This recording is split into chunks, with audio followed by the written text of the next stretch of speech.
In this tutorial, I'm going to teach you how to create this candy effect for your videos. So first of all, we need to go to Novoads AI. The link of this platform is going to be in the comment section. And you can try it for just $1 and do the same video that I'm going to do in the tutorial. And once you have created the account, you have to go to the video section.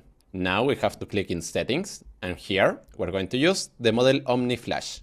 Now we have to click here and upload our video. In my case, it's this one. I've been looking for the perfect dress for months. This one has it all. The fit, the flow. Well, this is the video, so let's click here. Now we have to paste here the following prompt that is going to be in the comment section. And now we have to click this button. Now we have to click in generate. And now we have to wait more or less 4 minutes. Perfect, here we have the result. So now let's see it.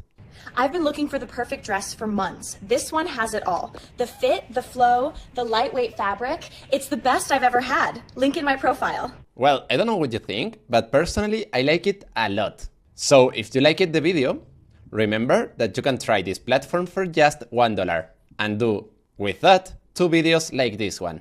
So well, after saying that, see you in the next video.